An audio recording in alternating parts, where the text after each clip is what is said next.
What's up, everybody? It's your boy Flash from ALWT Gaming, aka Malachai36. I'm here. And I am Gravity-Mark 2. What is going on with you? Yes, Man, I yes. am super cheesy. No, you're good. You're good. You're good. Guys, we are Bringing the very cheese. all day cheddar. Guys, we are very excited to be starting this brand new episode 1 of All Day Anime with ALWT Gaming. Yes. How are you feeling there, Super Gravity? excited. I mean, if you can't tell, I am stoked for this. We already talk about anime on practically a daily basis as it is. So being able to just, honestly just broadcast that, share that passion with anyone else who wants to join in and listen and join in the chat and just talk about anime. Times are tough right now. It's a new year, a new us, a new you. And you know what? Let's just talk anime, especially with all the new anime that are coming out this year. Holy crap! Yes, I wholeheartedly We can't. agree. And before we start diving into everything, because we actually have quite a few things to talk about today, we're only going to be doing this for roughly an hour and a half. But of course, if you guys have any questions, comments, concerns, anything like that, throw us in the chat. Like I see S-Killed already doing. Hi, what up, S-Killed? What's up? Good to see you. Anime all day. There you go. All day anime. So, Gravity-Mark is really heavy inside the manga portion of it too as well. I love watching more of the animes than I do the manga, like reading the mangas. So there's going to be some stuff that he'll be able to touch base more on. There might be some animes that I've seen that he hasn't seen, and also we're going to talk about some hidden gems too. We are going to be talking about this is just a few topics we're going to be talking about. First, we're going to pick our top 5 animes at current. All right. And this is excluding Dragon Ball Z, Bleach, and Naruto because they're pretty much legends at this point. Yeah, they're just legends. That's what they are. Like, a lot of stuff was kind of derived from those animes, to be completely honest with you. So we're not going to touch base on those. Those are not going to be on our top 5. As you already know, they're probably already in our top 5, top 10 already. But we're going to talk about new animes that we kind of hold dear to our hearts and to our entertainment. And then the big animes that's going on in 2021, which is this year, we're only a week into, well, not even a week, we're 2 or 3 days inside the new year. So that's also always exciting. We're going to talk about that, new seasons, new stuff. We're going to have little predictions for you. And then, of course, we're going to give you guys some hidden gems, animes that you guys probably would have never, either ever heard of or may have passed on, and it ends up being absolutely amazing. It's not really talked about a whole lot. So... So we're going to start off with our top 5, and the first person that's going to be kind of diving into that is going to be our very own Gravity-Mark. Absolutely, man. I will say this. I just want to preface this. Trying to figure out my top 5 favorite anime is so hard. I spent probably an hour and a half just sitting there, just like, it's like when you're a kid and you go to Toys R Us and your mom's like, only pick one, and you just have like an armful of like 20 action figures and you're just like, but I like them all. All right, so top 5. If we're going off of some of the more recent stuff, starting at number 5. Of the stuff, starting at number 5, I'm probably gonna go Rise of the Shield Hero. Okay, love that show. I loved the concept of an isekai where the main character is he is a hero, but like he's kind of like put in this bad light. Like everyone's just giving him a really hard time, accusing him of rape, like making essentially someone who's supposed to be a hero an outcast. And instead of the character saying, I'm going to show you guys I'm not a bad person, I'm a great person, he goes, no, F you, forget all of you guys. I'm just going to do, if you think I'm a villain, then I'll just be a villain. And then as he kind of progresses through the series, he just lets his goodness show. He ends up just cleaning stuff up. And huge spoiler alerts for I just want to throw that in there. Huge spoiler alerts for anybody who hasn't seen these series. If you haven't already, please go check them out. If you don't mind spoilers, please stick around. we're all here to talk about it. But I love how it frames this character as somewhat of an anti-hero and someone who's kind of an outcast, and seeing the character kind of really take that on and just say, yeah, that's what I'm going to be. If that's what you think I am, that's what I'm going to be. And this first season progresses, you just see how he kind of just comes to be his own person, and he lets his good-hearted nature show more. And it kind of allows him to show people, without really him even thinking about it, how much of a hero he actually is. And it kind of points back on all the other heroes, like the lance hero, the sword hero, and the bow hero, how kind of stuck up they are. And I liked that they went ahead and did that.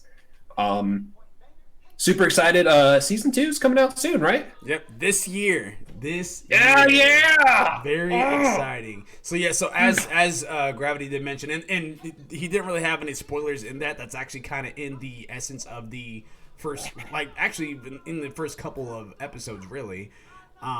So there's not really many spoilers there. We're going to try to stay away from spoilers, but they do happen. To just know that you've been forewarned. So we mentioned the anime. You have been warned. Yeah, but again, we're going to try our best to stay away from that as we can. But if there's a scenario that we're trying to explain or talk about that is unavoidable, then it's going to come out. But we will let you know beforehand before it comes on out. Speaking of that, for Rising of the Shield Hero, yeah, I loved the fact that they have this whole vigilante type guy, because when you guys first see the first episode, completely genuine guy, sweet guy, nice guy, and you just see how this world just completely nicest. Yeah, you see how this world just completely he was super up. Nice. He was super nice guy. Yeah, so it was just, yeah, and it's about 20 I think it's 25 episodes long, season 1. 25. Yep, if you haven't seen it yet, make sure you guys are checking it out, because it is fantastic. It is a great one. My number 5 slot is actually one that shocked even me, to be honest with you. My number 5 slot, and it's recent. It's recent. All right, okay. All right, let's see. Yeah, it's Haikyuu. Oh, that's a good one. It's the volleyball anime, Haikyuu. So, for anyone that hasn't seen that before, again, Haikyuu is a very, it's one of those sport animes, which a lot of those sport animes are actually pretty good. Same thing for, what was it? All Out. That's a rugby one. There's one that's a basketball one that's on Netflix, which I haven't checked out yet, but that one's apparently amazing. But yeah, Haikyuu is all about volleyball. And it's about a young redhead kid named Shoto Hinata. And he's really short, but he's very fast, and he jumps really high. And he kind of goes on this journey to where he wants to, he ended up seeing that his size doesn't have to hinder him from playing the sport that he wanted to do. When you guys first see the anime, he's playing soccer. He's getting ready to go to soccer practice, everything like that. And I think that's part of the reason why he explains his speed, is because he grew up playing soccer. Then he stops by, sees a video or a competition that's going on TV, and they see the tiny giant, which he's a small guy, but he was able to jump above every block pretty much and just be able to bust on through. And so ever since that, he's been really inspired, and he's been trying to get on a volleyball team and get it together. First episode, he gets whooped by this one team that's supposed to be really, really good, and the person that was the best on their team, his name is Tobio Kageyama, and he had that very... The king of the court. Yeah, king of the court. That's exactly what they called him. They called him the king of the court. Later on, you find out that the main reason why they call him the king of the court, which that part I won't spoil for you, but long story short, these guys are butting heads. They don't get along. They're on opposite teams. At the end of it, they go from middle school to high school. And when they go to high school, they find out that they're both at the same club. They're at the same high school. What a twist! Yeah, so now they have to try to get along and try to get through this and try to be the best volleyball team that's out there. And the latest episode that came out 2 Fridays ago, because it's still going on. That was another thing that shocked me. I thought it was over after this one tournament happened, but yeah, no, it's still continuing. It's still going on. So I think the manga just ended. I wouldn't be surprised. I may be wrong. I may be wrong, but I think the manga just recently, within the last month or several months, ended. Mm-hmm. Yeah, it's a fantastic one. It is one I will say you may not like it like that right off the bat. You may not, but it is one that if you give it some time, if you let it breathe, if you stick with it, I think you would like it, especially if you like volleyball or anything that's sports related. I also would say the way they talk in most of those anime, sports animes, they talk about a move as if it's an attack. So if you're spiking the ball and you score a point for your team, they say nice kill. I don't think that that's an actual anime term. I mean, not anime, volleyball term. I could be wrong, but I don't really remember that term being used when I played. Yeah. I mean, granted, I only played for like a year, so I mean, I don't really have too much experience with it, but it is really like you said, like it is. They make these sports anime feel almost like an action anime, and for anybody who's a fan of action anime, sports anime are actually really fun to watch. Like, I'm not a huge sports guy. I don't really keep up with any sports whatsoever, but I can actually sit down and watch any sports anime. They really highlight like how teamwork is very essential with these anime, because a lot of the time like it revolves around characters who are just button heads, who can't get along. And if you've ever played any sport ever, especially a team sport, and you need to coordinate with your team and there's somebody who's just not on the same page as you, it's really frustrating.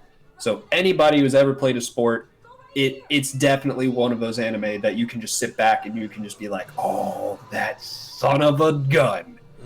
It's like, come on, man. Like, you had the ball. I passed it right to you, and you just stood there. You didn't do anything. Or you're a ball hog, and you're just not going to pass it. Like, I was wide open. It's really fun to watch. Yes. IQ is definitely really good. Yeah. That will be my number 5 lock. And I am very. That's probably the one that surprised me because it wasn't there before. It was definitely my top 10, but it wasn't there before. So, what's your number 4, good sir? My number 4, I'm actually gonna go a little goofy this time. Not super goofy, but I'm actually my number 4 is actually gonna be that time I got reincarnated as a slime. It's really good. It's one of those series that is somehow just really satisfying to watch. Like it's just one of those isekais that is just a little goofy.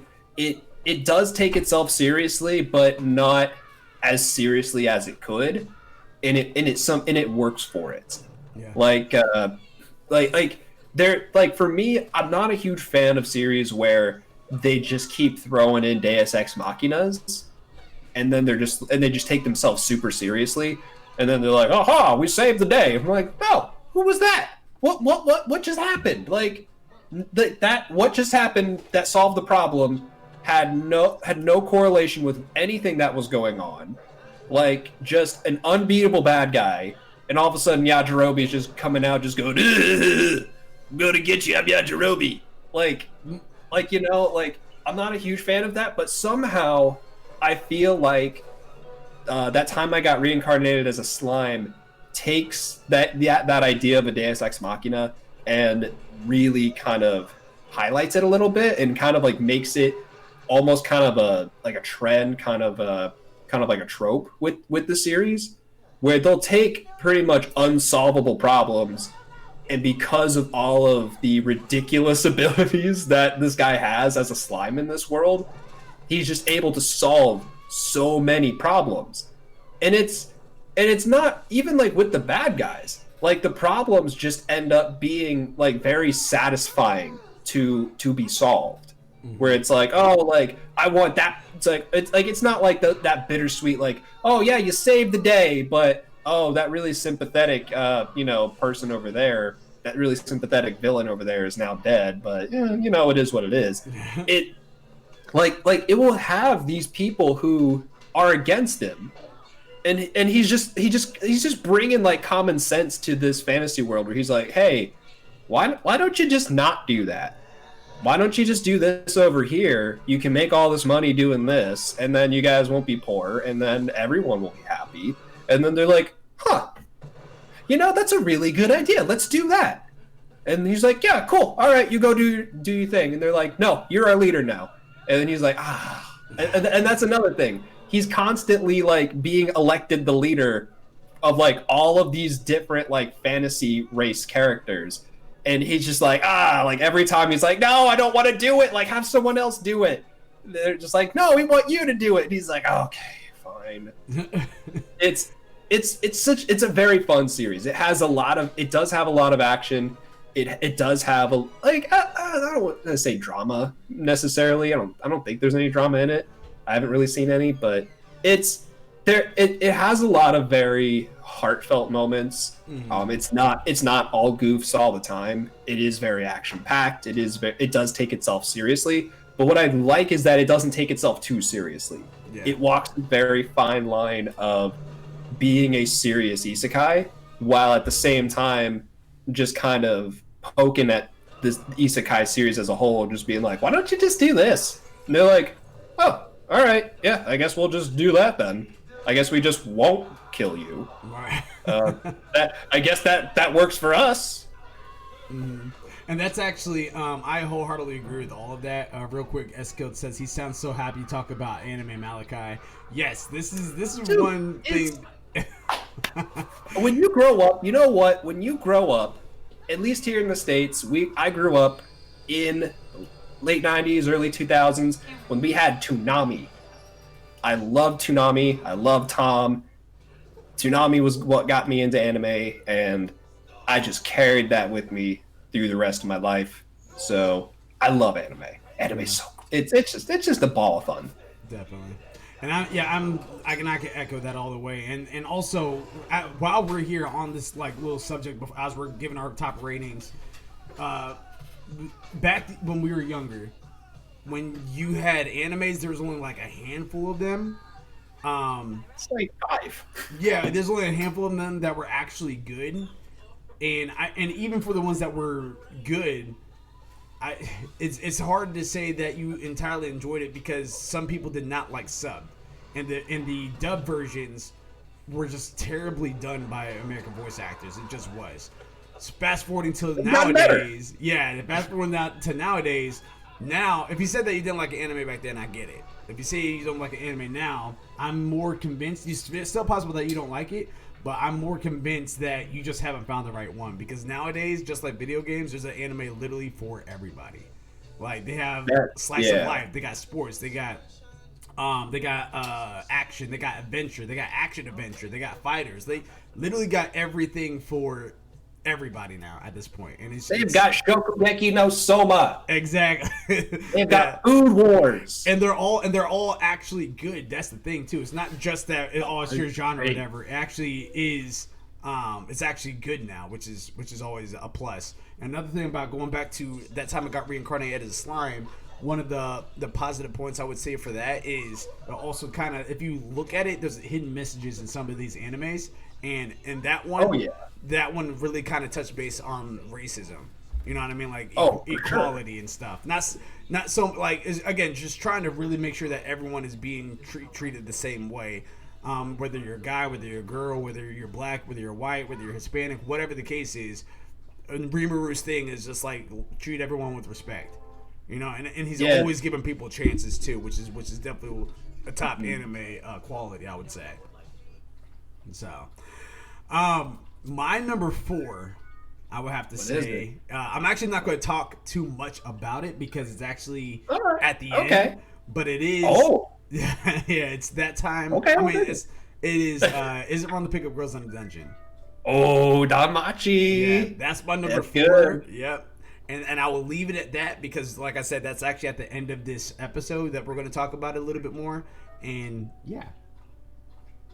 All right. I see you. All right. You just drop Danmachi. You actually got me into Danmachi. Yeah. Like you were actually trying to get me into Danmachi for like the longest time, and I just did not give it a chance because I was just like, oh, that just sounds like a silly concept. But well, it's me. We can talk about more about that at the end of the cast. But my number 3. I've been really kind of going back and forth with. But if we're doing again more recent anime, I'd probably have to say it's The Promised Neverland. I get that. That was a series that that my fiance actually introduced me to, where she and you know what? If you guys have partners, if you guys have friends, just let them recommend stuff to you. Even if you don't necessarily like it, even if you're just like, whatever, just let people like introduce stuff to you. Like, even if you're like, just watch the first couple episodes. If you don't vibe with it, it is what it is. But my fiance recommended this one to me, and she's like, "Hey, let's watch this." And I was like, "Sure, like let's watch that." And I loved it. Holy crap! There are there are a few anime out there that I will not read the manga first because I enjoyed the anime so much that I just want to experience it through the anime. And Promise Neverland was one of those series. It's if you guys haven't seen it, it is about a child orphanage where everyone in the orphanage is they're all like 11 years old or younger, and they're all just super happy. All of them except for Ray. Ray is always just like, he's always got that stank face on him. But all of these kids are just incredibly happy. They love their life. They have a foster mom that's taking care of them all. They're all like screaming, running around, just having fun. And just like over time, like about like one, like I think it's like once a month or once every couple of months, one of the kids gets adopted. They all say goodbye, and the foster mother takes them to this gate to kind of like take them out of the kind of like take them off the property. And she's like, "Hey, whatever you do, don't ever go by that gate." And so as they're taking this girl away, they're like, "Oh crap, she left her little bunny behind. We got to run this little we got to run her stuffed bunny to her." And as they're running there's her stuffed bunny up to her, they're like, "Oh cool, it's a truck. I've never seen a truck before." They look in the back of the truck. Guess who's in the back of that truck? Yeah. It's like, and again, spoilers. If you don't know if you haven't seen it, please see it. Giving you a few seconds here. Please go see it. Spoiler, spoiler, spoiler. It's the girl that was adopted, Yeah. and she's dead. And they find out that there are demons in the outer world that eat people, and essentially their foster home is a farm to farm humans to feed to demons. And so they find out this huge secret that they're like, "Oh crap, we're food. We're food. We're being raised as food. We got to get out of here." And the whole first season is just them trying to find a way to escape this property, this farm. And it is honestly one of the most unique anime I've ever seen. At least with that first season, because it's such a simple premise. It's such a simple concept.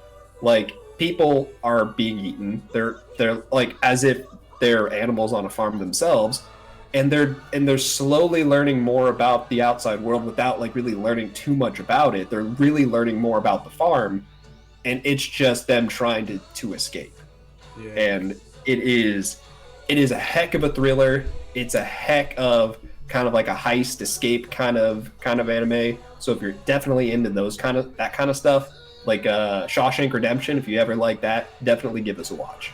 Yeah, it's definitely a Death Note, Attack on Titan vibe type scenario, and I really do think that was your number 3, right? Mm-hmm. Okay, yeah. So, yeah, I wholeheartedly agree. I think that is a fantastic anime, and season 2 actually starts this year as well. And that's actually that's actually on the dock. We're actually going to talk about that here a little bit later when we talk about big animes going inside 2021, new seasons, predictions, the whole nine. And so with that, I'm going to reserve more of my comments for that. But yeah, if you guys haven't watched Promised Neverland, definitely go ahead and check it out. Fantastic series. It's great. It's great. My number 3 would have to be. You guys are going to think I'm crazy when I get to my number 1. Just saying that right now. But there's a reason behind it. But my number 3 is Attack on Titan. Fantastic anime. It's going on right now. I think they're on episodes 4 or 5 right now for the final season. I don't I know. believe so. Yeah, I don't know if they're going to split it into 2 parts, but that anime itself, and not trying to give too much about it, and again, that's another anime that's on the big animes going into 2021. So I'm not going to talk too much about it, but that is another anime to where it's like, it is absolutely the Walking Dead of animes. You have no idea who's gonna die. You have no idea who's gonna live. You have no idea who's a traitor. You have no idea. It is insane, straight up survivability. It's really good. So that's all I will say about that. Skilled, don't lie. You got friends. Skilled says, What are you talking about? Skilled says, I feel like a noob right now. Do you guys see it in English dub or sub? We see it in both. I don't have friends. Both. Yeah, so yeah, you do that. You do got virtual friends for sure. So, yeah, you're here almost every stream that we do, and we appreciate it. You're always welcome to hang out with us and talk to us and all that. But as far as Attack on Titan, that locks in my number 3 spot. On you for number 2. Well, I am actually going to echo you on that. My number 2 is actually Attack on Titan. Okay. I put mine like a little higher on the list. I can save more of my comments for when we talk about it here in a bit. But pretty much like you said, it is basically the attack. It is like the Walking Dead version of like it is kind of like that level of anime. To me, like it was kind of like I would say like kind of the anime that got people who weren't into anime into anime. Mm-hmm. Because when it came out, I think in 2011. Yeah, I think it was 2011 because I was watching it weekly when it came out. That was a show that I think like was like coming out like when The Walking Dead was actually like at its peak, like when it was actually getting up there, and like a lot of people loved The Walking Dead. And because of the concepts that this had, it like had a lot of very similar elements to it. And to me, I think that connection to The Walking Dead kind of helped people who like were like, oh, anime, why would I watch that? Like actually take a look at anime and be like, oh, it's not, anime isn't just girls that just go like it's right. It's so much more than what it is. But I'll save the rest of my comments for that in a little bit. What is your number 2? My number 2 is Seven Deadly Sins. Of course it is. 7 Deadly Sins, which I don't think Oh, no, I do have it here on the doc for Big Anime, so I'm going to conserve my thoughts more for that one. But that is my number 2. Anyone that doesn't know it, I'll read the title of what we have here, just the plot line, because each one of these that we have that's going to be talking about a little bit later on. We're going to talk about the plot. Premise. So on here, the 7 Deadly Sins are a band of knights in the land of Britannia who had disbanded 10 years earlier after being framed for plotting the coup of the Leonis kingdom. The Holy Knights were sequestered them before taking control in the wake of rebellion they organized. Leonis, third princess Elizabeth Leonis, finds 7 Deadly Sins leader Meliodas before they search out his comrades so they can clear their names and liberate Leonis from the Holy Knights, who were manipulated by a demon named Fraudrin into the unsealing the demon race from their prison. So that is the plot of that. I hated Elizabeth.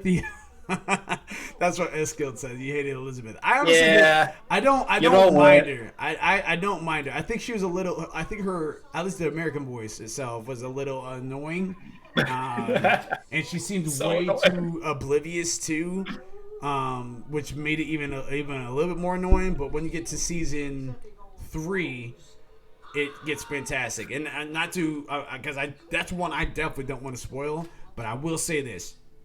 Season 1, when you get done with season 1, if you haven't seen it before, is fan-freaking-tastic. And honestly, practically, pretty solid. Yeah, practically from the very beginning to the end, it was fantastic. Season 2 somehow tops season 1. Somehow. I have no idea how they did it, but they did it. And when you see it, there's no comparison. There's no comparison. And then season 3, they are straight up completing and breaking and showing all these different the secrets start coming out. So it really goes together. And then on season 4, which is I'm assuming going to be the final season, season 4, I'm ready to see what happens there. We can talk our predictions on that too as well. I haven't read the manga, but ultimately it's panning out to be quite nicely. I hate her so much. She's always crying like shut the f up. Sorry, my language. No, you're fine, man. Yeah, she is crying a lot. She is. I think you use the right language there. That's pretty accurate. Yeah, she is crying a lot, but I mean, honestly, I think again, when you get inside season 3 and you kind of get to know her more, then those tears are a little bit more either justified or they're not there. And yeah, I don't mind her, but I don't. I mean, that's not like my top character. Like I love Meliodas, I love Bond.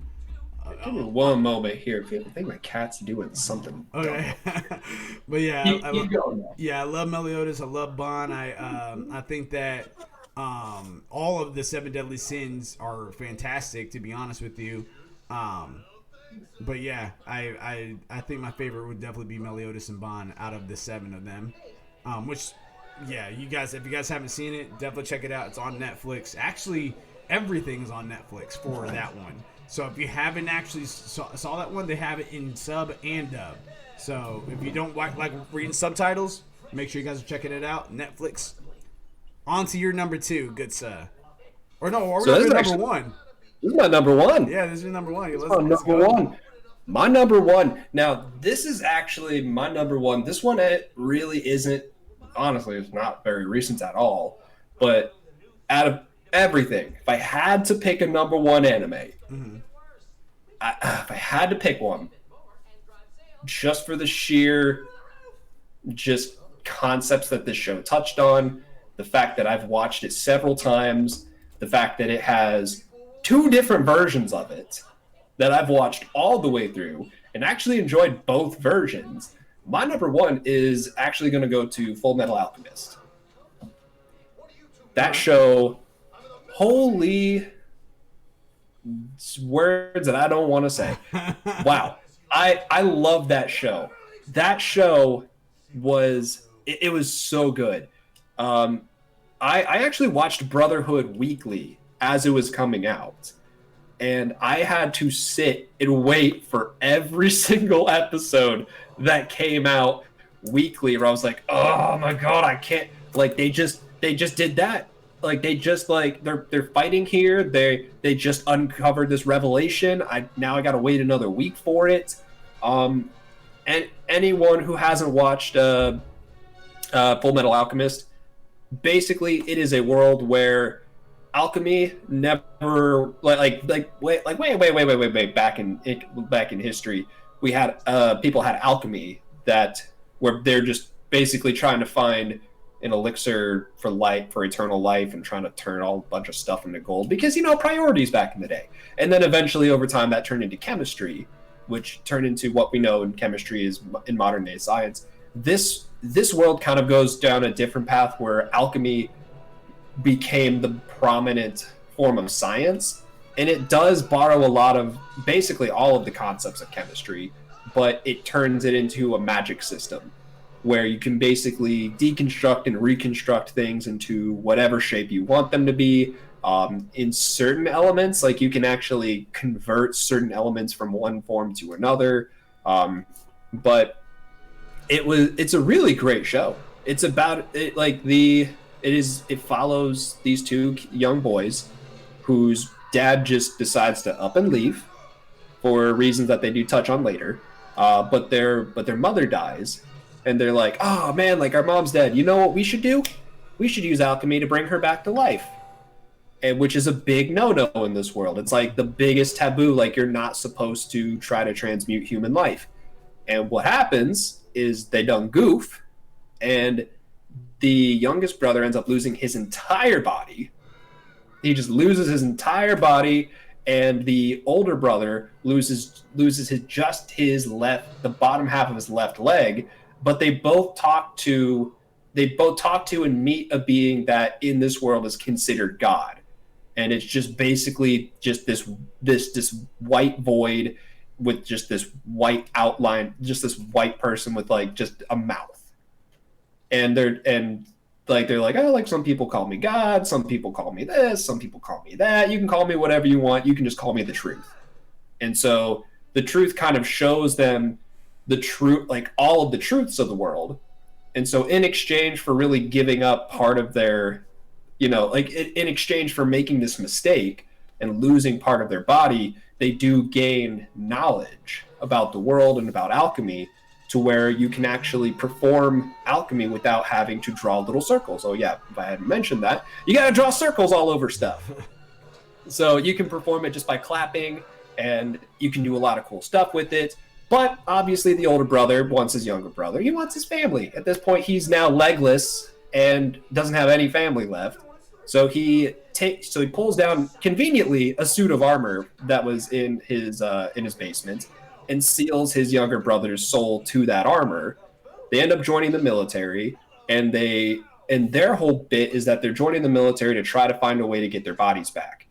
But they uncover so much like old undercover secrets that involve the government that they never expected to find. And it's just this huge story of just unraveling all of these different secrets. While their whole goal was over here, they ended up accomplishing all of this other stuff over here.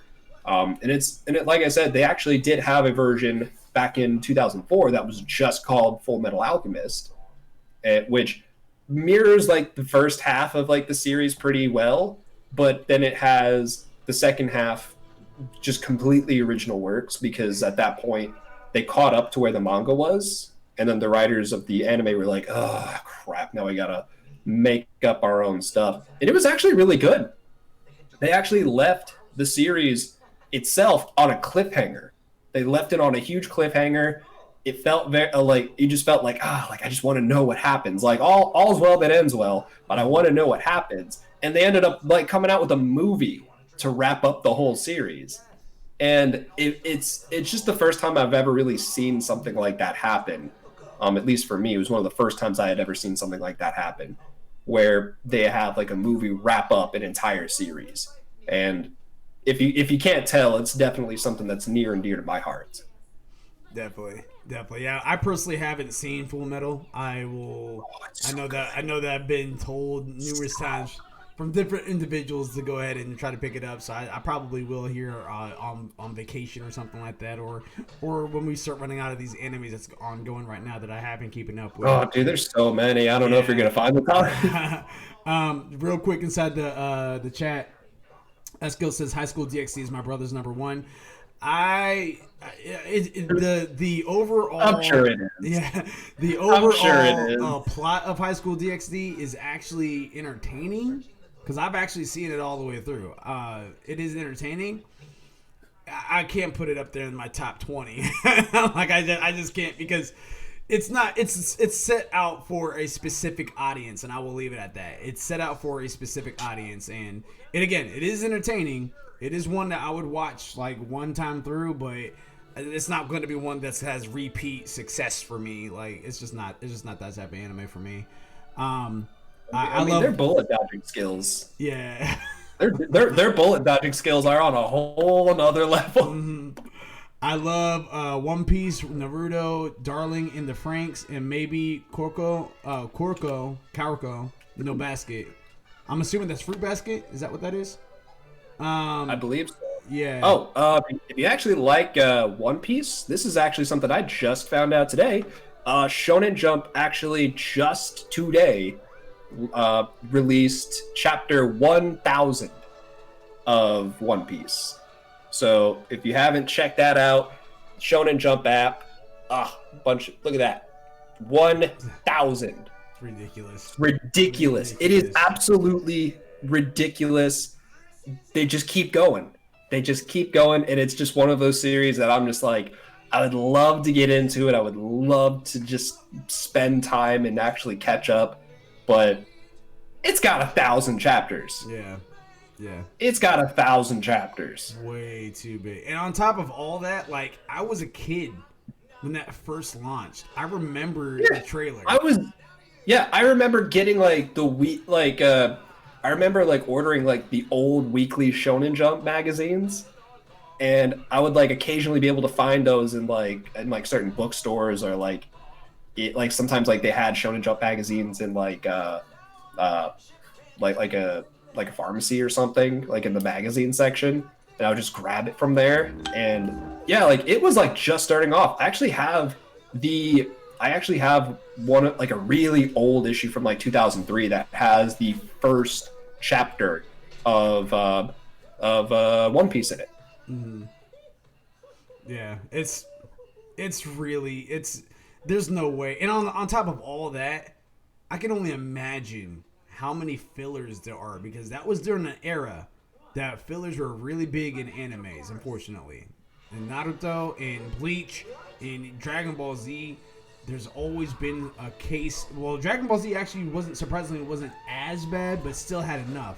Bleach was bad, Naruto was bad, and it's just Dude, don't even get me started Yeah. with the original Naruto. Like they finished it. They finished it. It was done. It was at a good ending spot, and then they're like, you know what? Let's have them go on this like bug hunt. Yeah. Like that sounds like fun.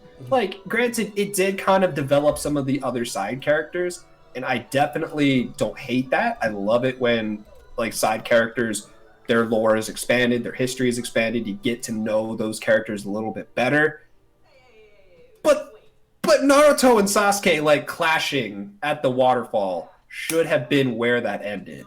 Yeah. Like it should have been where it ended, and then it should have just jumped forward into Shippuden. Yeah. But no, they had to.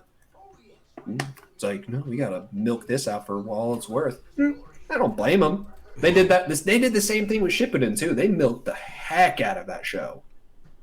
Yeah, man. I did. There's a time period where I started getting into One Piece, and then there's a weird filler episode, and I don't do weird. I don't do weird.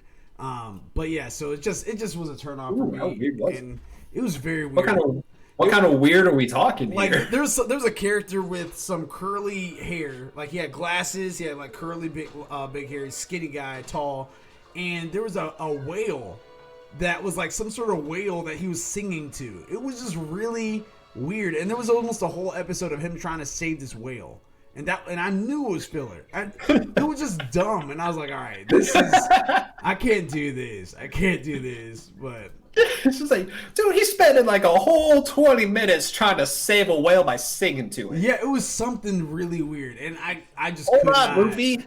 I couldn't bring I gotta myself wait. to. Yeah, I could not bring Was myself it the to guy like with it. the slingshot? I don't know. Like that's how much I didn't care for it anymore. Like I don't. I just know that he had all black on. It was like a black suit. He had big curly hair, and then he had black glasses on. And I can't remember. Like where the all black part reminds me of Sanji, if I'm not mistaken. I think Sanji was the cook, right? Eskild, if you know. Eskill's if out you of the guys- chat. He's Oh, okay. eating real quick. Oh, that's cool. Yeah, let But me yeah, see. like because I'm like, I think Sanji was the cook that had just the black suit on, who would just cook everything. Where then in the English version they censored his cigarette and turned it into a lollipop. Let me see. Character. Let me see. It was a whale. Whale. Man. You looking at that? Okay, yeah, I found him, and I found it, and it was just like the dumbest thing. I'm gonna paste it 'Cause, like, inside the. Because it can't be. Because I know it can't be Sanji. Because Sanji has like that smooth, straight blonde hair. No, it's definitely not him. It's definitely not him. Yeah, I'm gonna see if I can. All right. I just threw it inside. I threw it inside the Discord if you want to check it out. Oh, I think he's in one of the later not like later seasons, but like, yeah, I think he's I don't actually know who that is. I know, I'm pretty sure there's like a skeleton guy that joins the Straw Hat crew at some point. Yeah. But that just looks dumb. Like I'm sorry, like I'm looking at it and I'm like a whole episode of just that. Yeah, and anyone that's currently watching right now, if you guys Google it, it's a guy If you guys Google it, what I Googled was One Piece characters whale, and if you scroll down a little bit on your Google search on the images, it's a guy that's dressed in all black, has like a little black top hat. He has a black fro, has black glasses, and he's sitting on a ship, and inside the water is a whale right next to him. So it's that whale looks pretty happy though. Yeah, it was just really weird. It's just really weird. But yeah, that was what turned me off to One Piece officially. I couldn't do with it. But as far as my number one, so my number one, I've fought with this for a while now. My absolute number one, and go with me here. Now there's an explanation to this. My number one is Sword Art Online. And here is one of the core reasons why. It doesn't do anything. I figured. Yeah. I figured. It doesn't do anything, for the first 2 seasons at least, it doesn't do anything crazy action-wise.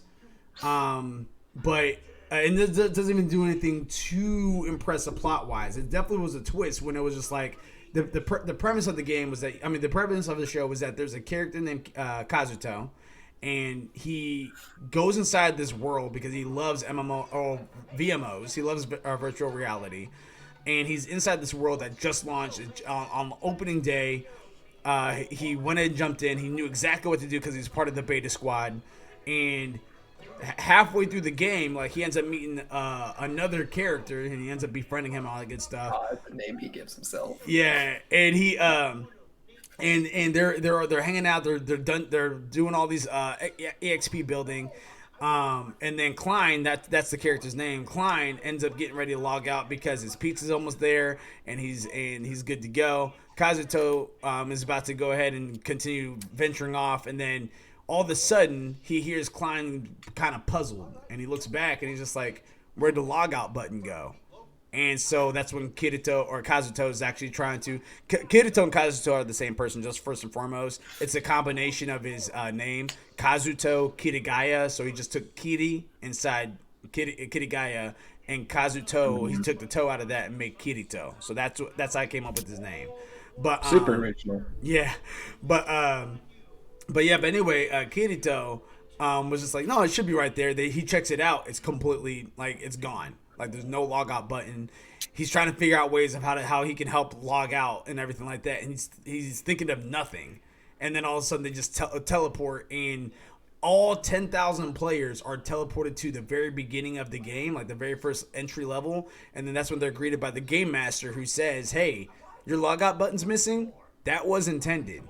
And on top of that, to add insult to injury, if you die in this game, your brain in the real life will be fried and you will die in real life.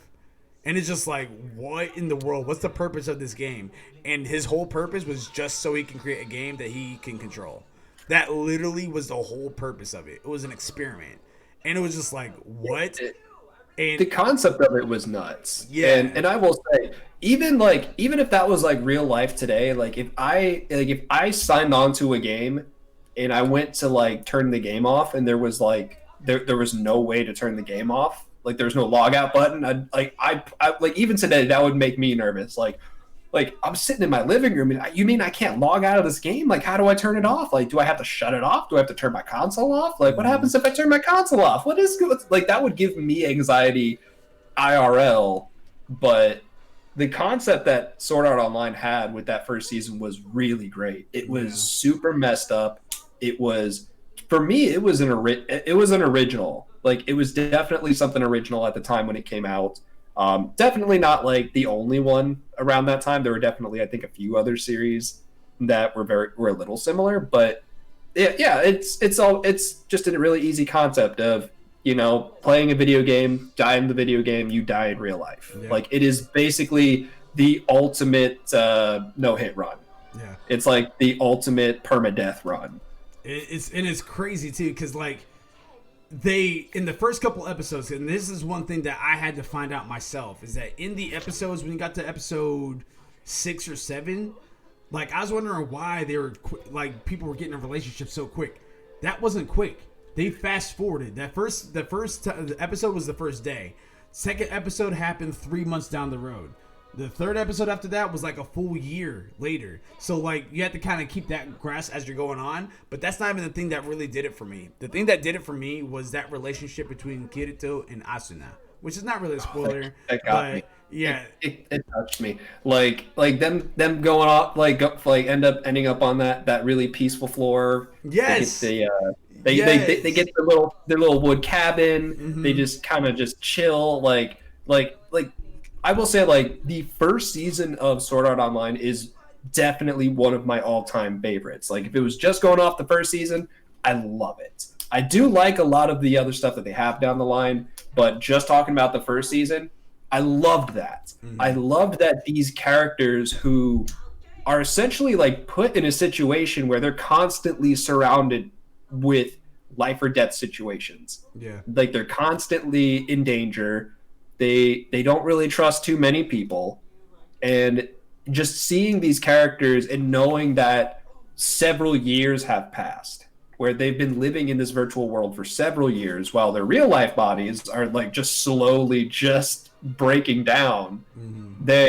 They're able to find this moment of rest and peace, and they're able to just be themselves for a little bit. Like it's really nice to see what happens psychologically with these characters when they're put in this life or death situation, when their backs are always against the wall, and then just seeing them get to relax and just enjoy their time together. Like, that was always something that really just touches me. Yeah, and they did capitalize that as well inside the first season. There's first arc, I should say, because the way that Americans have the first season is that there's actually the first and second arc together, which would make one season, and then season 2 is actually 3 arcs. So there's but with that being said, and also I had to throw this out there too as well. For Sword Art Online, like, the game creator was heartless, but he wasn't a complete monster. And I say that because he trapped people in the game to where if they die in the game, they die in real life. If you really, really, really think about it, that's actually going on in real life right now anyway. When people, like, if you have people that are player killers in the game, knowing that they're actually killing people, chances are they're murderers in real life. Like, they have that mentality, whatever the case is. But he did though is that when he designed the game, he still designed it to where there was a way out, to where if you reach floor 100 and you beat the final boss there, then not only will you be able to log out of the game, but everyone that's trapped in the game will be set free. Everybody. So and it's just, it was definitely really cool there. And that is, and taking it on a more of a personal level, one, like I said, that relationship with Asuna and Kirito, fantastic. I love the cabin scene. I know some people were indifferent about it, but I loved the cabin scene. I loved it. That was like one of my favorite parts. Exactly. I loved it when they came across Yui and they ended up being a mother and father to her and everything like that. It was a little weird at first, but it grew on me. And it got and I'm not going to say anything else additional on that, but it will when you guys get through season 1, if you guys decide to pick it up. When you guys get through season 1, you get to season 2, and I'm talking about with the guns. It gets a little weird. It gets a little stale for the first couple episodes, which honestly, the first season was like that for me. It didn't get good until like episode 6, 7 to me. Same thing for episode 6, 7 of the first season.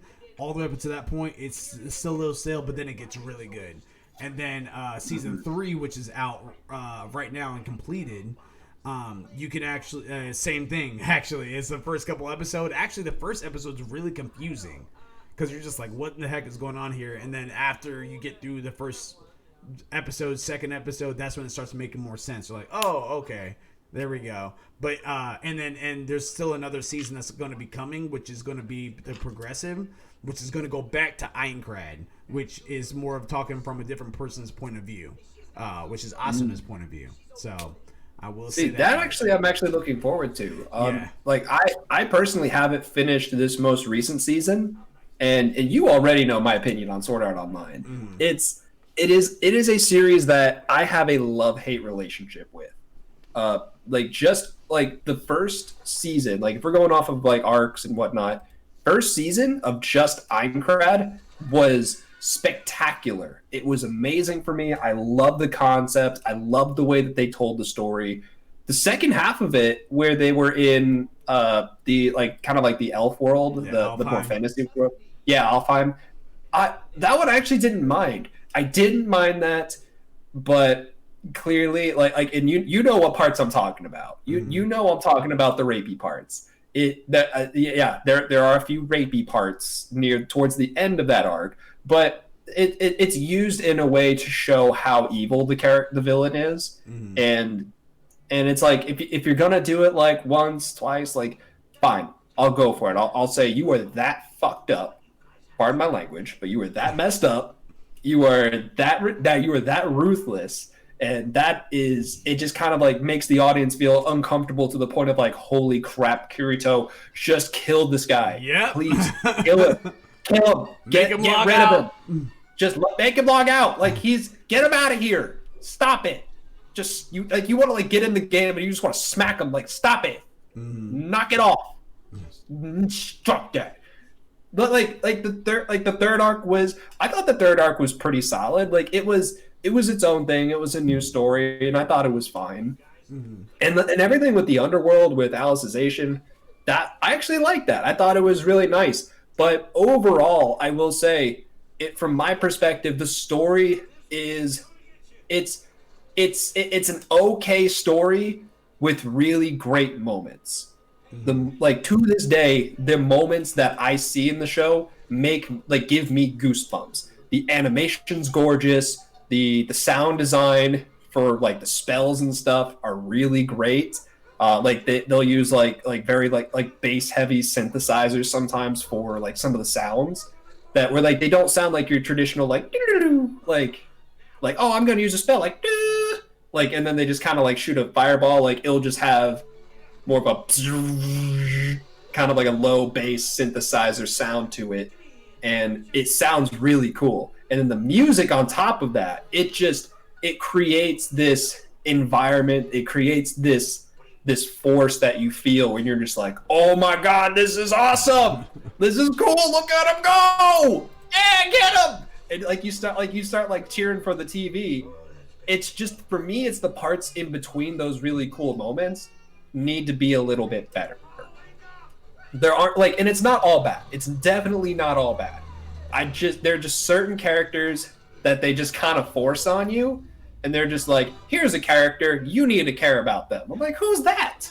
They're like, oh, that was Kirito's sword teacher. I'm like, what? Okay, what about her? It's like, oh, well, she's been teaching him how to wield a sword in this world for the past 2 years. Great. I'm just now seeing her for the first time. I'm not a fan of when writing, they kind of force characters on you, and they're just like, this is a character, this is an important character, you need to know that this is an important character, and you need to care about this person. It's like, no, I don't know who they are, I don't know their story, you're spoon-feeding me their story, you're not, letting me do some of the work. I like it when, with writing, I like it when writers will just kind of feed you the puzzle pieces a little bit at a time, and then you get to put the puzzle pieces together. But I'm not a huge fan of when they just dump the whole puzzle in front of you and then they just start putting it together for you. And you're like, oh, well, I would have done that. I would have made that connection. Well, those are the outside pieces. Of course, those go together. Right, yeah.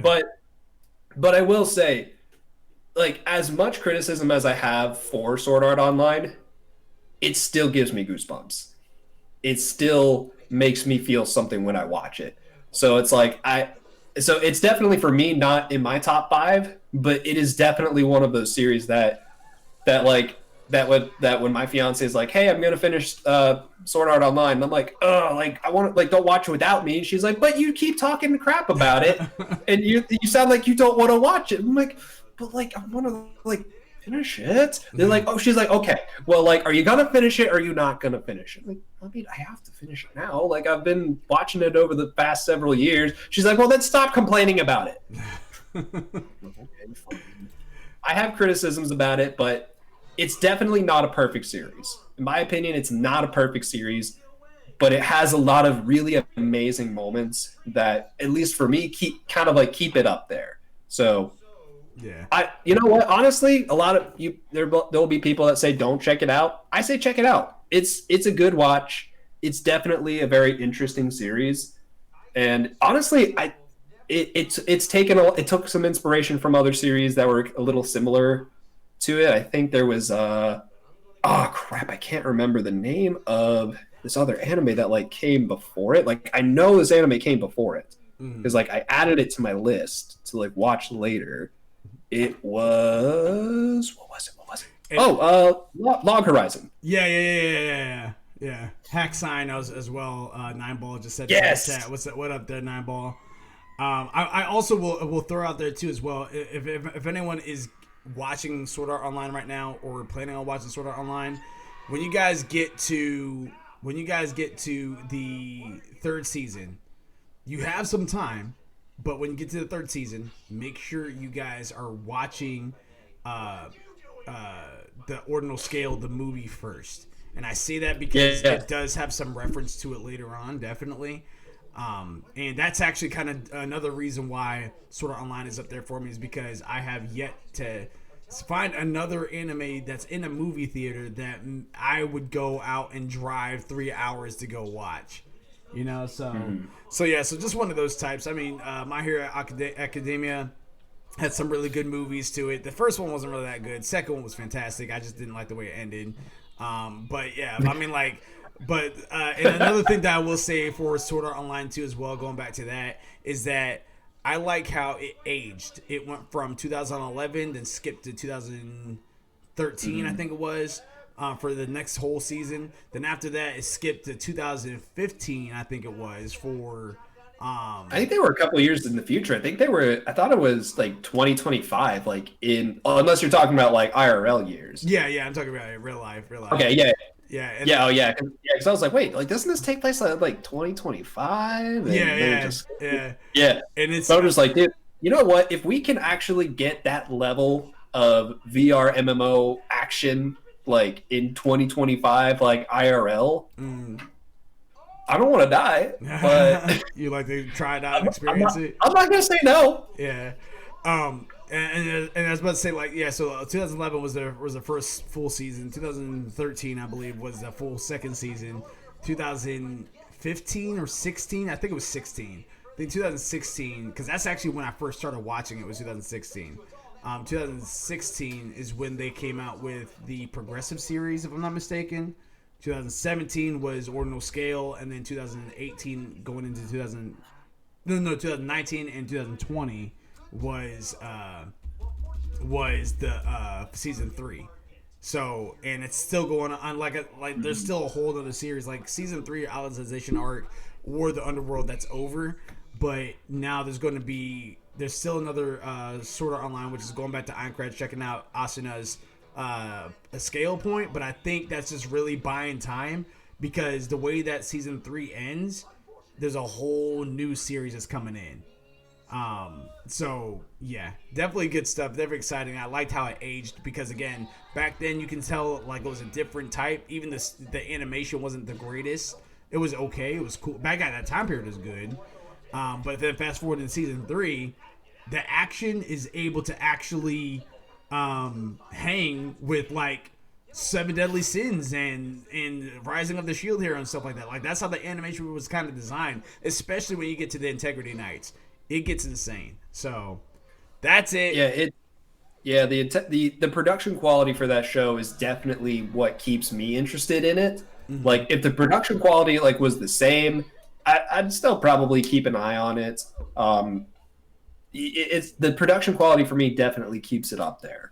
Like I said, I have some little nitpicks about the writing, which we can always go into in a future discussion. But we can actually keep moving on here to our next segment. So that was our top 5 pick animes. We just wanted to throw that out there so that we guys have an understanding of where we're at currently with our anime life. Anime life. Yeah, but big animes going into 2021, new seasons, predictions, the whole 9. We have 5 topics here. We have Attack on Titan, Promised Neverland, Seven Deadly Sins, My Hero Academia, Demon Slayers. Of course, we could throw more in there, but for time's sake and everything like that, we just wanted to kind of touch base a little bit on each one, talk just a little bit about it, and of course we want to let you guys know what is a hidden gem of an anime, which is going to happen. We're going to talk about that, a new hidden gem anime every Sunday that's applicable. Sometimes there might be some repeats, especially if we're still watching it, and then of course we have a fantasy question for you guys to end out the show. The first anime I want to talk about as far as animes going into 2021, which is going on right now, and actually I think it came out today, if not tomorrow, Attack on Titan. So, yeah. So on this one, it is set in a world where humanity lives inside cities surrounded by enormous walls that protect them from gigantic man-eating humanoids referred to as Titans. The story follows Eren Yeager, who vows to exterminate the Titans after the Titan brings about destruction of his hometown and the death of his mother. That is a episode 1 spoiler, but that literally happens in episode 1. So at the very end of the episode, it's very sad. When you first see Attack on Titan, it starts off explaining stuff. So it starts off slow, and you might see some crazy stuff here, and it piques your interest enough to be like, okay, there's nothing going on right now for me, but what the heck are these Titans that are leaving people's arms and legs behind, and that's it? Like, what exactly are these things doing? And how are these people like flying around on these little ODM gears, which you'll find out later on? What is like little Spider-Mans? Yeah, it's just like, what is this? And then last minute to 2 minutes of the anime of episode 1 of Attack on Titan gets super real, and it gives you chills, and it is very, very sad, and it's just to the point where you're just like, dang, now I got to see what happens, because if that happened to me, oh my god. And yeah, then it kind of dies down a little bit because it's still explaining some new characters inside the second and third episode after that. And then once it gets inside the 4th episode, same thing. At the very end, bam, picks right up. And at that point, it stays up because the mystery is ridiculous. There's a lot of mystery in this anime, a ton.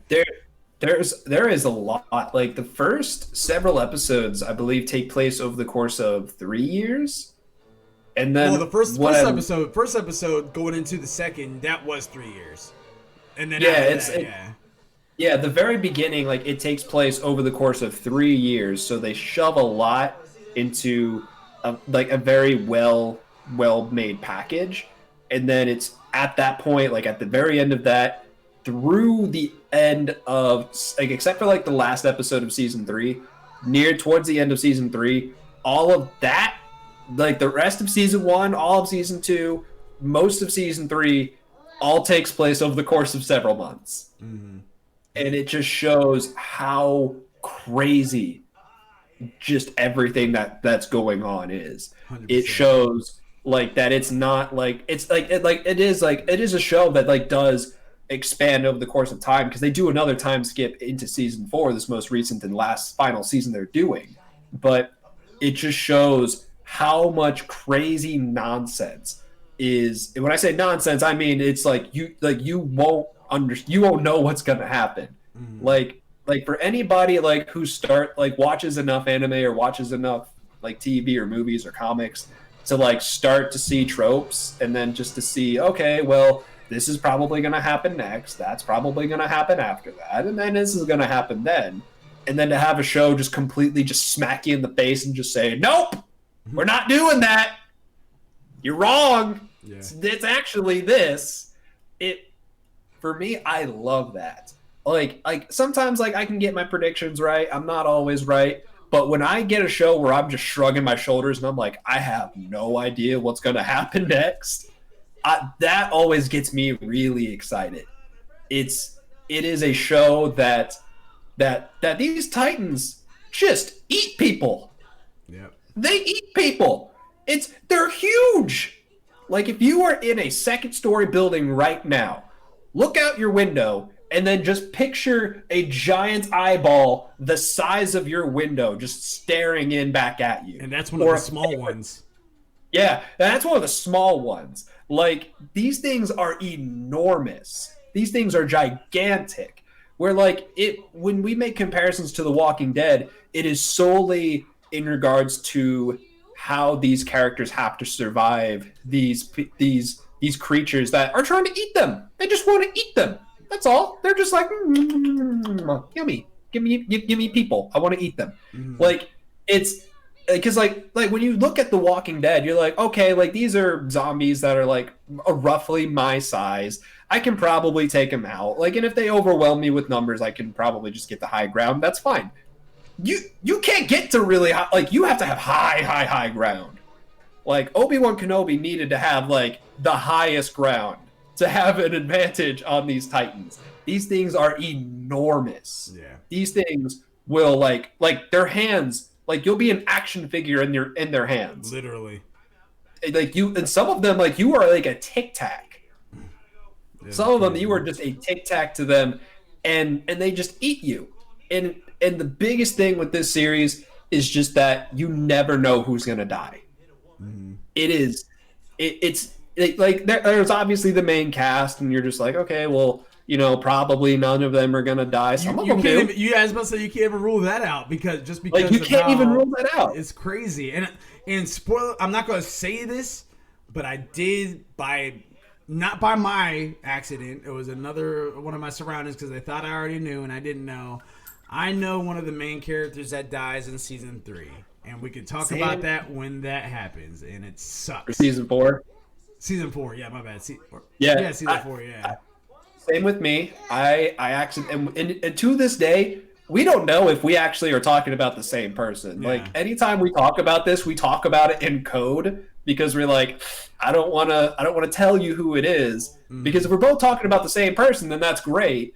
But if we're both talking about two different characters, and then that's just a doubly bad time for both of us. Yeah. Anytime like you're watching a series and you're like, oh, like wasn't there like a fact about this person? Like there's always like a fun fact about the characters, or just something about their bios that you're like, you know what, I'm just gonna Google them real quick, and I'm just gonna go to their fan wiki, and I'm just gonna start scrolling through there and see, and you're just like, okay. Don't Google anything on Attack on Titan. Even if it's not what we're talking about right now, and you're watching Attack on Titan for the first time, you will be spoiled. It will be spoiled for you. It's because it's at that point where it's far enough in the series that a lot of people just assume you've already seen it. Exactly. And then there are the people who have read the manga and already know what's going to happen. So any manga readers out there, please no spoilers. This is like the one, other than Promised Neverland, this is the other series that I am not reading the manga for first, because I actually just want to enjoy the anime as it is. Yeah. Because it is that good. Production quality of it is really good. They did change production teams for this last season, so it is a different team that is working on it. But I believe the original team actually did help with the transition a little bit. It still looks gorgeous. It's still gorgeous.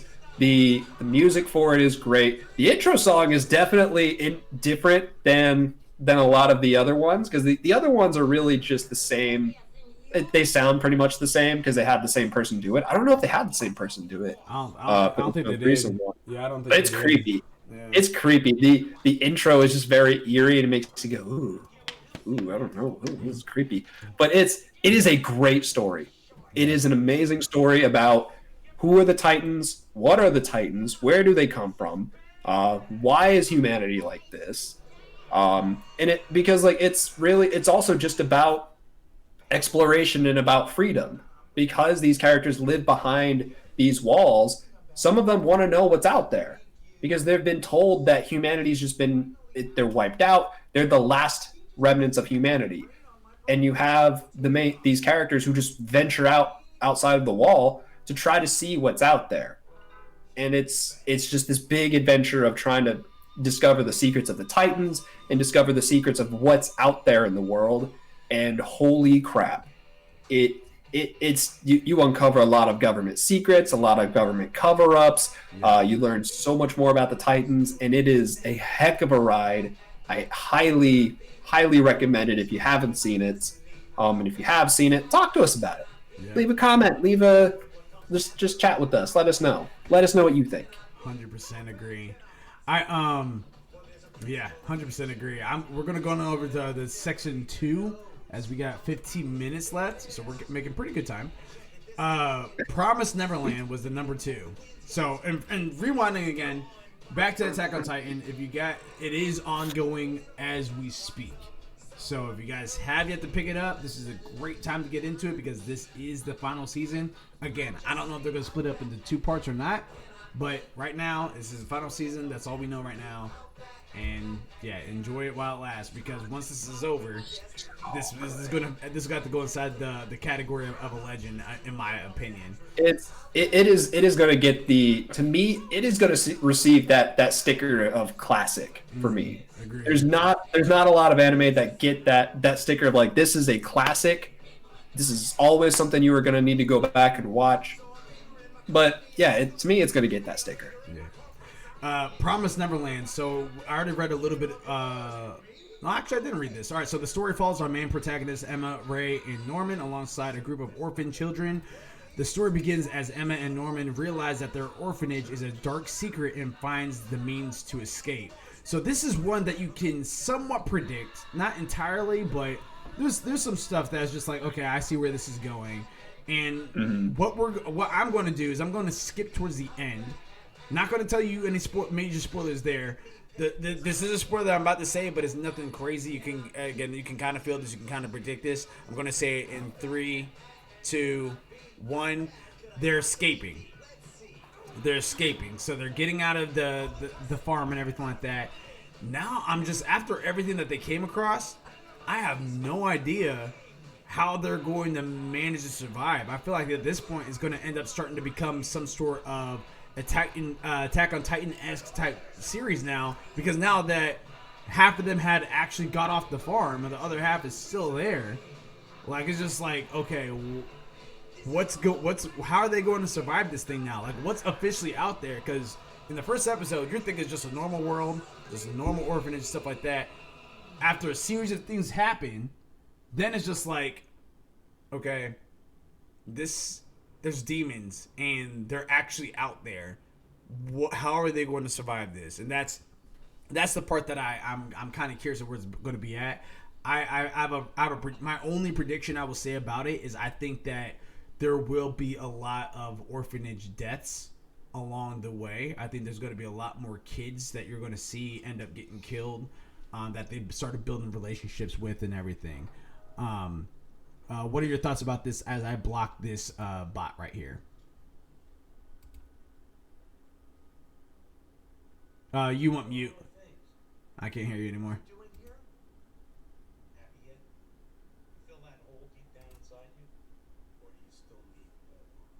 Look, if you've got a problem with what I'm doing, why haven't you used your quote-unquote powers to stop me? I can't hear you still. You're a fraud. I need you to get out now. Why? Want to make you uncomfortable? Remind you of the promises you made? As he is fixing that,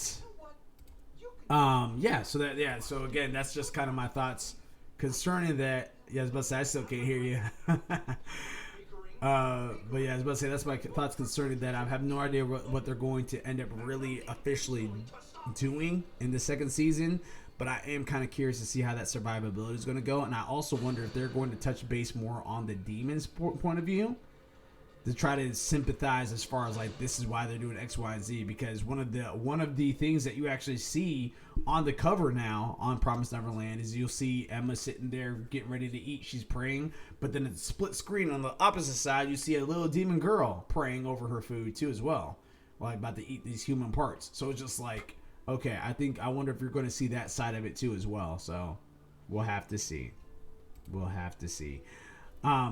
Right now, we're currently having technical difficulties, it sounds like, with Gravity-Mark's audio. I'm not sure if you want to try to come in and come back out there, Gravity-Mark. And it looks like that's exactly what he's doing. So for right now, as he's getting that together, I'm going to let you guys know. You guys can actually go ahead and go to Rep Sports, REPP Sports.com, type in ALWT Gaming, at checkout, and you get 15% off. I hear something in the background. I think that is you. Can you say something there, Gravity? Saying All testing. right. 1, Yes. 2, 3. We in Oh, there. perfect. Yes. Oh, sorry. Yeah, so sorry for the technical difficulties. I thought I plugged my computer in to make sure it was charging, and found out it wasn't. And as soon as I was like, "Oh, cool," I'll just plug the charger in. All of a sudden, just like my whole computer just decided to just do a backflip and wonk out on me. So sorry about that. It's all good. Yeah, Promised Neverland is absolutely one of those series. It is one of the only two right now that I'm not reading the manga. Well, actually, right now I am reading the manga, but I don't want to actually catch up and surpass where the manga is or where the anime is yet, just because I do still want the anime to surprise me. The animation production for the show is absolutely gorgeous. There are a few moments in there where you're just like, oh yeah, like you can kind of predict this is going to happen. You can kind of predict that's going to happen. But it is kind of, to me, one of those original series where it's like the people are food. We don't see that too often, where especially because these are children. You know, like if it's just like regular people, that's one thing. But these are kids who are all under the age of 12, because as soon as they hit 12, they're shipped out, unless they're really dumb and their test scores are low, in which case they'll get shipped out earlier. But it's definitely a really great show. Prediction wise, I completely agree. We're definitely going to be seeing some more kids somehow just end up getting eaten, dying somehow. And because it really is this story of striving for freedom, striving into the unknown, to strive into freedom and see what's out there. Like it kind of like does mirror that a little bit with Attack on Titan, but not nearly to the same gory extent. Right. It's because like if you were to put yourself in this series, I wouldn't have been able to figure that out when I was 11. Like I wasn't a dumb kid, but I don't think I would have been able to concoct an escape plan. Mm-hmm. Like that. Like I definitely wouldn't have been able to do that. I would have been like the guy who's just like, oh shoot, this is a farm. How do we get out? What do we do? Can I ask? I'm gonna go ask. They'd be like, no, don't ask. I'm like, yeah, no, I'm gonna ask. I'm gonna ask and see if there's a way out. It's okay. I'll be right back. And the next thing you know, I have my little hat on. I have my little briefcase. Hey guys, I'm getting adopted. She said I could go. Bye. Yeah, that would be a terrible way to go, to be honest with you. And I'm very excited to see what more that's going to have. And we'll just have to see. The next couple that we have real quick. One more we can talk about. The other ones I'm just going to kind of go through it since we got down to 8 minutes. 7 Deadly Sins. That's definitely what I want to talk about. So we already talked about that one in general. We're at the point again. Season 1 ended strong. Season 2 ended fantastic. Season 3 had ended pretty good too as well, and it's bringing a lot of closure here. I want to know your thoughts as far as what. Well, actually, I don't want to spoil it though. Because yeah, that is one that's just like there's so many secrets that come out mainly in season 3. Mm-hmm. That's a season I don't think I've seen just yet. Like I know I've finished season 2. Season 3 I need to catch up on, but at least from what I've seen with seasons 1 and 2, they're really great. Season 1, definitely a really great story with just introducing the characters and just having them kind of like go on this redemption path, even though most of them don't even care to go on a redemption path. And season 2 does a really great job building upon that. So I've already seen like a few things from season 3, like especially with Meliodas, especially with Escanor. Yes, my boy. Like my boy Escanor. He is one of those really interesting characters. He's kind of like he reminds me of Launch a little bit from Dragon Ball. Mm-hmm. Like he reminds me. Yeah, pretty much. Like I love his character. Like I love his like little dweeby like, oh well, I don't know, like maybe, kind of, sure, I guess. And then just all of a sudden the sun comes out and he's just big beef boy. Yeah. Yeah, super arrogant. Yeah. Yeah, super arrogant, super cocky, very, very, very strong. And it's I agree. All right, so let me ask you this then, because I don't want to have any spoilers. Not for you, and definitely not for anyone that's watching right now.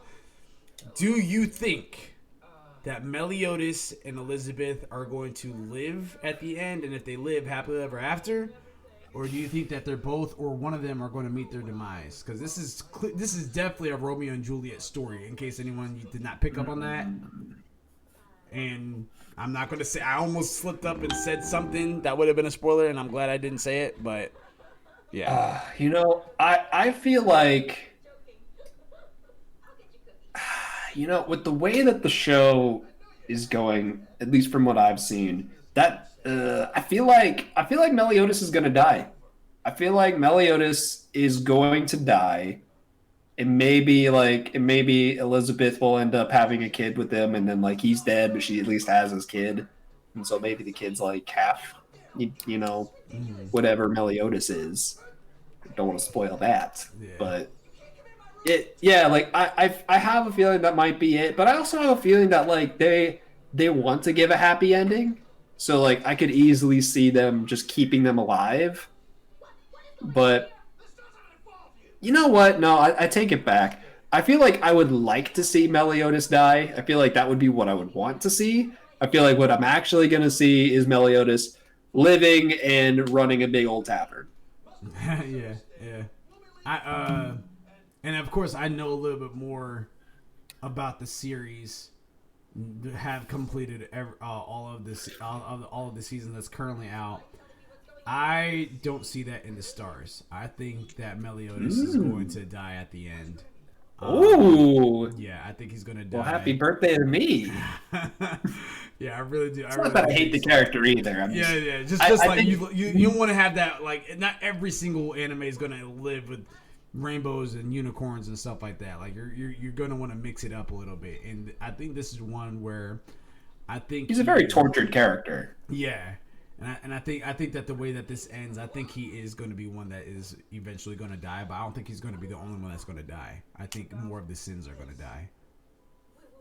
That's my assumption. I wouldn't doubt it. Yeah, I think Bond will eventually die and be with Elena. I hope so. Yeah, I hope so. Their relationship is adorable. Yeah.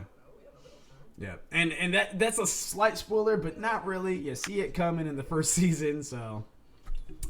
And then so we got 3 minutes left. So real fast, just want to go ahead and throw this out there. So My Hero Academia, that's coming out this year. As far as an additional season, the story follows Izuku Midoriya, a boy born with, also known as Deku, a boy born without superpowers called quirks in a world where they have become commonplace. But he still dreams of becoming a superhero himself. He is scouted by All Might, which is Japanese greatest hero, who shares his quirk with Midoriya after recognizing his potential, and later helps him enroll in a prestigious school of high school for heroes in training. So if you guys have not checked out My Hero Academia, which is a pretty big anime that's out right now, highly, highly, highly recommend it. Fantastic. Movies, skip the first movie. I'm going to say that right now. If you get to the point where you're watching movies, skip the first movie. I personally haven't watched either of the movies. I've seen the end of the second movie, mainly because people just kept throwing it up on YouTube, and I was like, okay, well, I have to see it. End of the second movie, oh my god, great. I'm talking about the fight scene. What happens right after the fight scene is it's a very like, oh, that's a dumb thing to do. Yeah. Like, that's a very dumb way to write that. But what I will say about the movies is that they're going down like a newer path with this, where it's not like Dragon Ball movies where they're just in their own separate universe. These movies actually do tie in to the series as a whole, very loosely though. Right now, currently, I am caught up. Well, technically, no, because they just dropped a new chapter today. But aside from that newest chapter, I am fully caught up with the manga. So, like, I'd say, like, with where I'm at, it's like probably like mid to late season 6 territory with what they would end up putting in the anime. But the anime itself is really great. The production qualities for it is really great.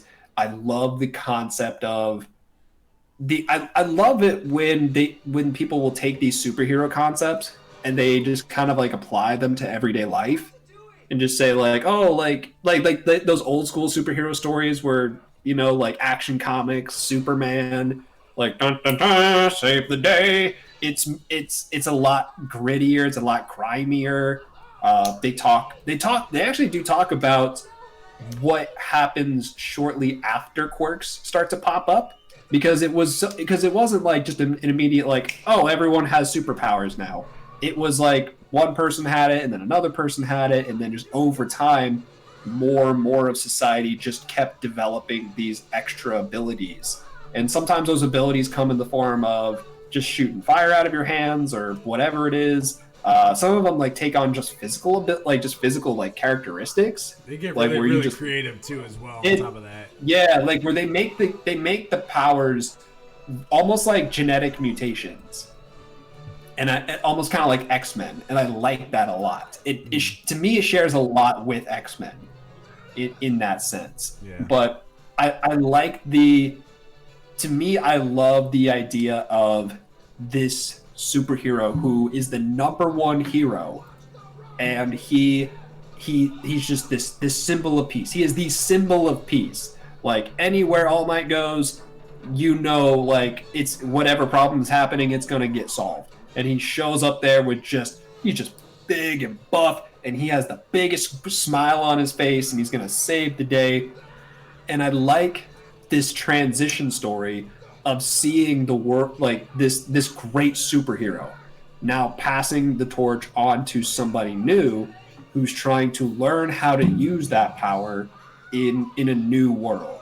Yeah. Where you see, because then you start to see the mindset of this superhero who was like the greatest superhero ever and is now retired, and now he's just like now he's trying to train the next generation, but he also still has regrets for what he's done and what he hasn't done as a superhero. Right. And I love the concept. I love the writing. It's super good, especially with where they are at in the manga right now. Stuff just got nuts. So definitely give the anime a watch. If you want to read the manga, highly recommend it. You can always get the Shonen Jump app on your phone, on your tablet. $2 a month. $2 a month, and you get all of Shonen Jump's library.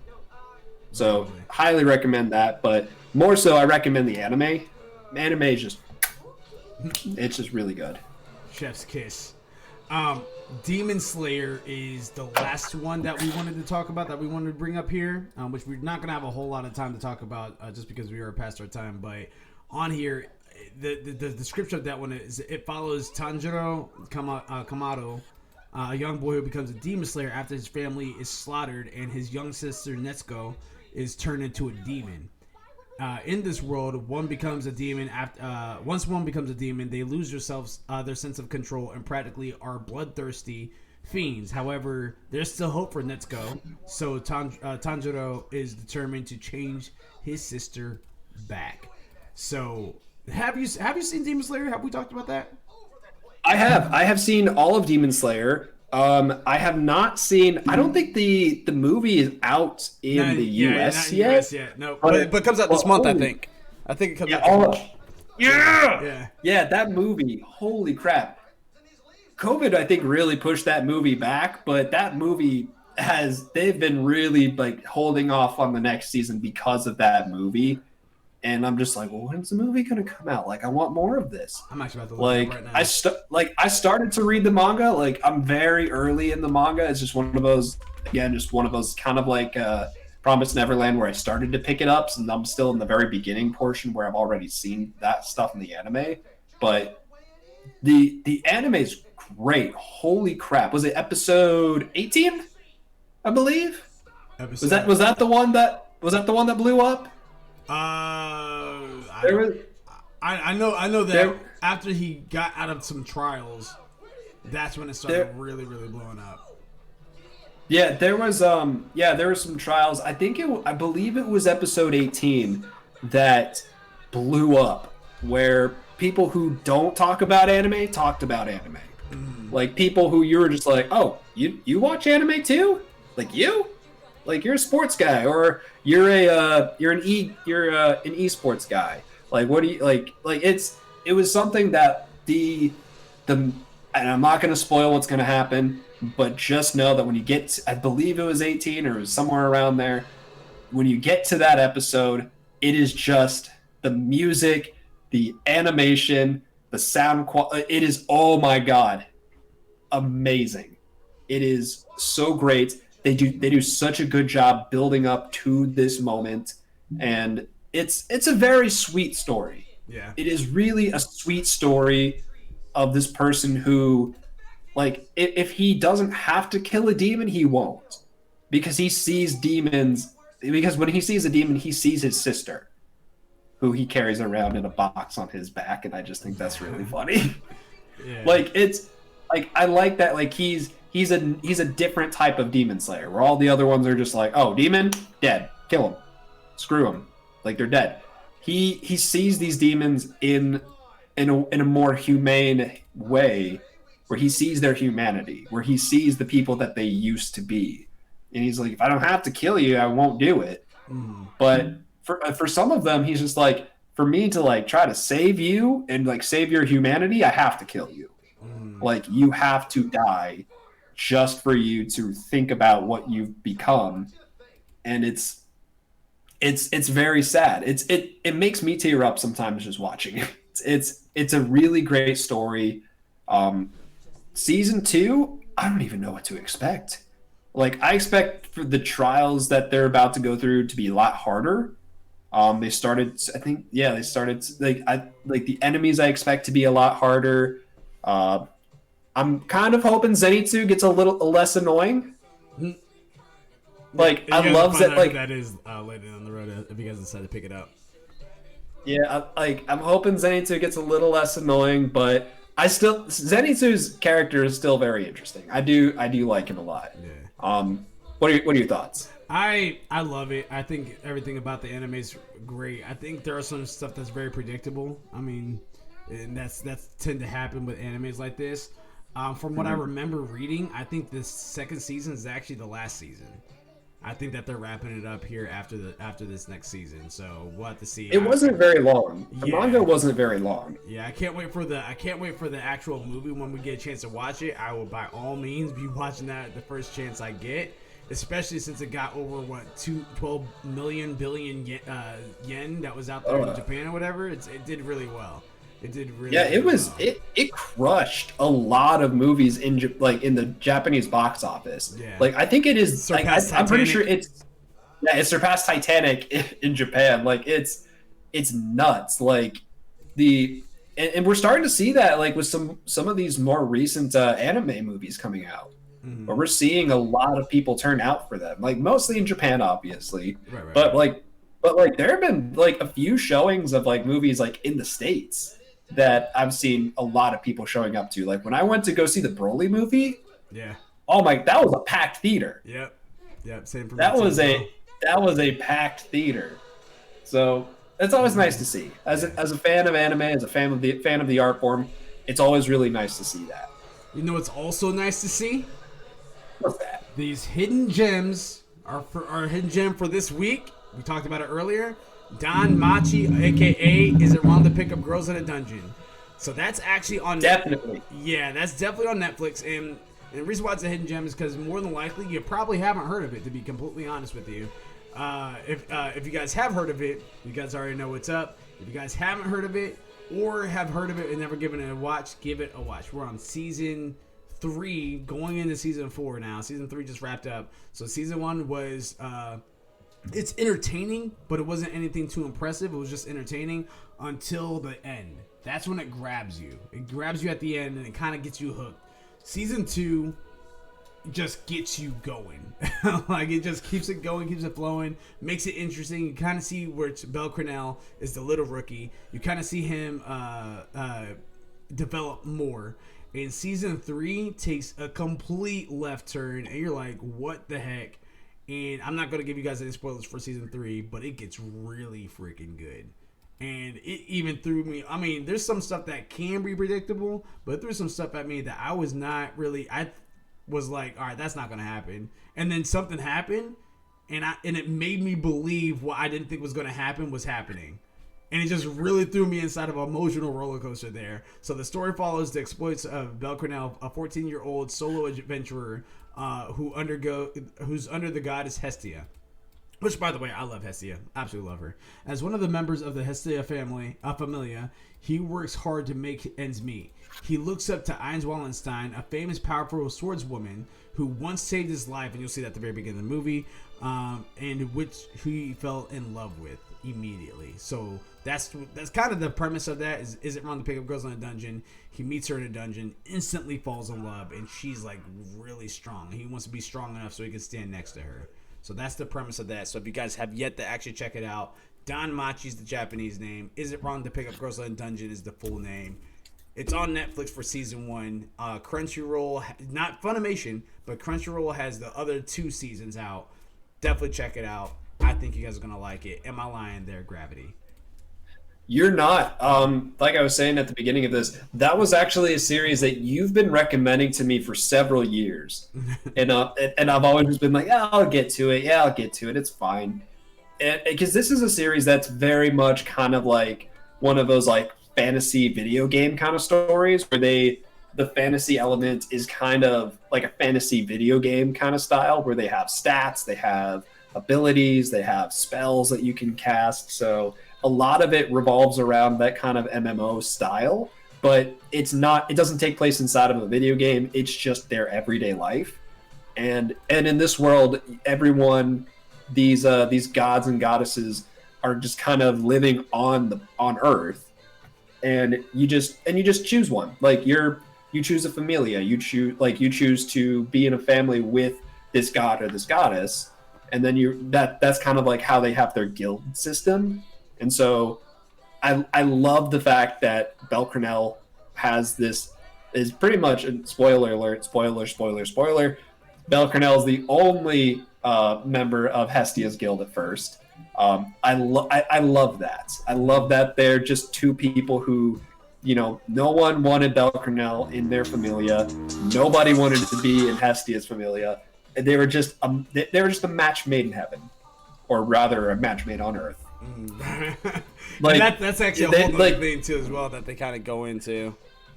Like I love that they do that. I will say for me personally, I stayed away from it for a while, mainly just because of for me it was a lot of fan service. And the ability that Bel Cornell picks up, I was just kind of like, oh, that seems like a silly thing to have. And then I just saw a lot of fan service, and I'm just like, oh, like, is that what this is? Like, I don't really want to watch that. Like, I want to watch something more serious. And eventually I was like, you know what? I'm going to give it a try. I'm going to watch it. And there's still a lot of fan service, but you'll see as even the first season goes on, you see the fan service like slowly start to die down, and they get more serious near the end of the first season. And for me, that was what hooked me.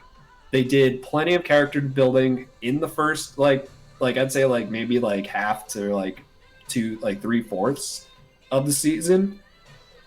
But they do so much of that, and the last part of the first season really grabbed me. Like that was really when I was like, I want a season 2. Like I would like on the last episode, I was like I paused it and I was looking for stuff on season 2. And I'm like, okay, if I'm not even done with season 1 and I'm already looking for season 2 stuff, that to me, I'm like, okay, it's already grabbed me. Right. It's already grabbed a hold of me. And that was really a show that for me kind of highlighted this idea of just understanding, like going into any new medium, whether it be anime, whether it be a TV show, comic book, whatever it is, you you have to adjust your expectations to what you're going to see. Like I was very hesitant going into it because my expectations were that it was going to be a serious show, and then I'm like, oh well, it sounds more like a goofy show. And where when I finally watched it, I'm like, oh, it's both. Like you have to adjust your expectations to it to be like, yeah, I'm gonna see some anime boobies. I'm gonna see some anime butt. Like that's just what's in the show. But it's not like the main part of it. Like the main story is the story of Bel Cornell